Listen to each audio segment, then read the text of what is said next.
Before I go into Mother Teresa's 5 silences that she teaches all of her sisters and they try to live, I want to emphasize the importance of silence.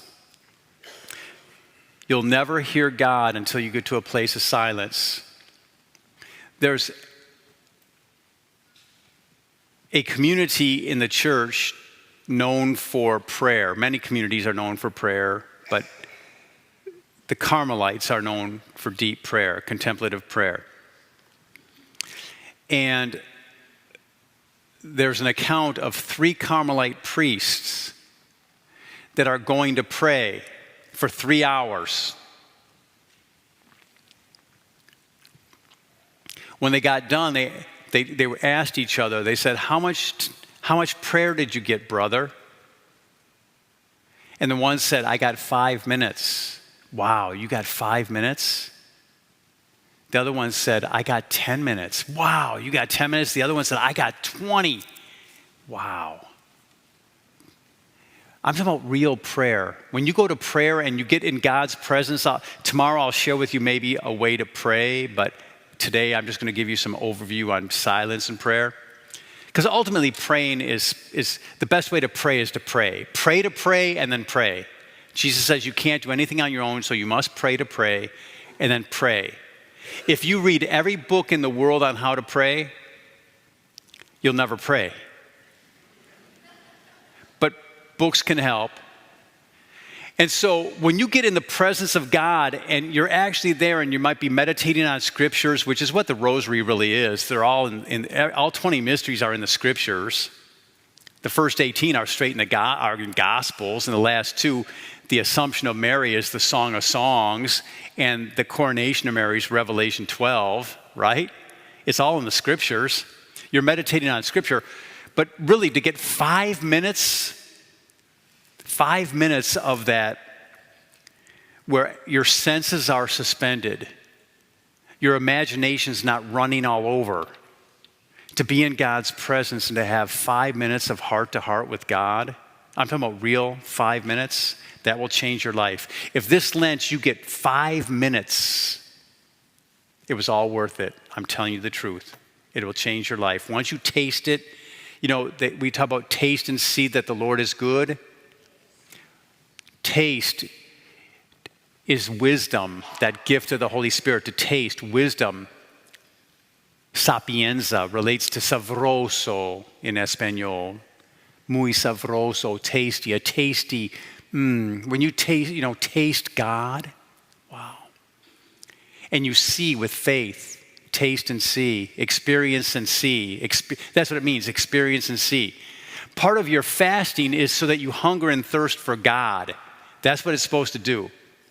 It's supposed to do a lot of things. Also, when you fast and you experience hunger, now you can relate to the poor people around the world more as well. There's 2 aspects, relating to God and relating to others, and getting yourself in order. When you fast and pray and give alms, it's all connected. But the silence, if you get 5 minutes, it will change your life. And then you're willing to pay whatever price. And you go into every morning getting up a half hour earlier and having meditations, whether it be praying the rosary or the scriptures or I use Divine Intimacy. Divine Intimacy is a Carmelite meditation book. But whatever you use, just being in God's presence, but 5 minutes. And if you get 10, 20, beautiful. Okay. So these are the 5 silences of Mother Teresa that I want to share with the whole world, and I'm counting on you to share the things I'm sharing with you. Part of my life is living the Word of God, where Jesus says, freely you have received, freely you are to give. That's all I'm doing here. I'm sharing what I receive freely. I didn't deserve it, but I have the best life as a religious missionary priest. I get to spend my life totally focused on God, totally. And I'm in love with God. And I just try to inspire people to be in love with God. That's it. St. Augustine says, to fall in love with God is the greatest of all romances. To seek God is the greatest of all adventures. And to find God is the greatest of all human achievements. That's it. So the 5 silences, the silence of the eyes, the silence of the ears, the silence of the mouth, the silence of the mind, and the silence of the heart. I'll go into these, but when I first came across this and I was teaching it, sharing it with the missionaries of charity from their own constitutions, I had to pray on, you have to pray on things. How do you silence your eyes? My eyes don't speak. I had to really start thinking about that. I mean, that's how you go to prayer. When you go to prayer, you have to go deeper, right? So what does that mean? And what does that mean? And what does that mean? Like, Jesus is my Savior, okay? What does it mean to be saved? What in me needs to be saved? How does he save it? What do I need to do to be saved? You know, if I don't realize I need a Savior, or I don't recognize what needs to be saved, I'm not allowing him to work. Go deeper. I recognized, I need to silence my eyes. The things I look at can create so much noise. Now, you can't not look at some things when you're driving down the road. You need to keep your eyes open and drive safely. And you're going to see some things you don't want to see. I saw some things today I didn't want to see. But I didn't desire them, and I didn't consent to them, and I just got back to what I needed to get to. But if I go looking for things that are creating noise, I'm not going to be able to hear God. You see, there's the price to pay for the great treasure of this deep relationship with God. Ultimately, when you get to the deep relationship with God, what you're going to do is you're going to get to a place where you're actually going to witness, so to speak, the Father speaking to the Son. They don't use a lot of words. Just one, just being present. The Father to the Son to the Father and the Son to the Holy Spirit to the Father and the Son. And you start to see the dialogue with them, like a little child watching their parents at dinner, talking. Observe, learn, listen. Wow. But you got to silence your eyes, especially with now so much media, these visual overloads, needless. Like I talked about, some people, they call it the death scroll or the doom scroll. I mean, the doom scroll is those of you, everybody who's looking at, the sky is falling, living the Chicken Little life, right? The sky is falling.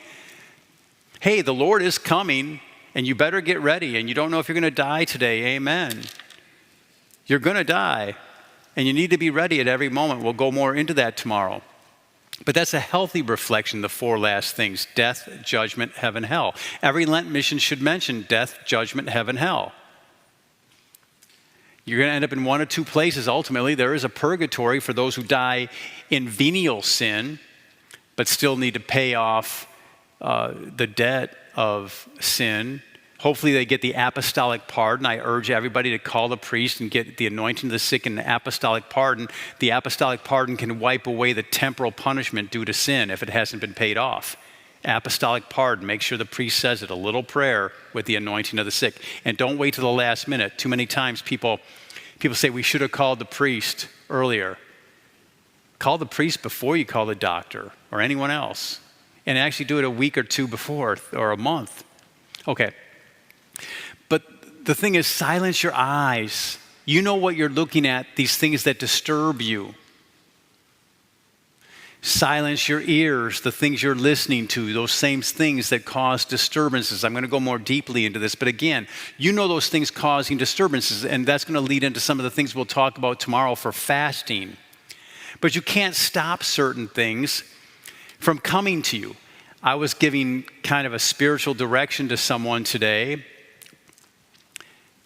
We were talking about spiritual matters. A friend of mine, a Native American up in North Dakota, and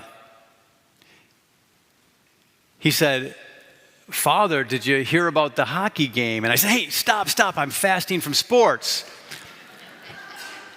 And he couldn't help himself, though. He said, "Well, I'm not going to say much. Just, man, it was like when USA beat Russia, and I can just say they beat Canada." But I'm like, "Oh, thanks, man."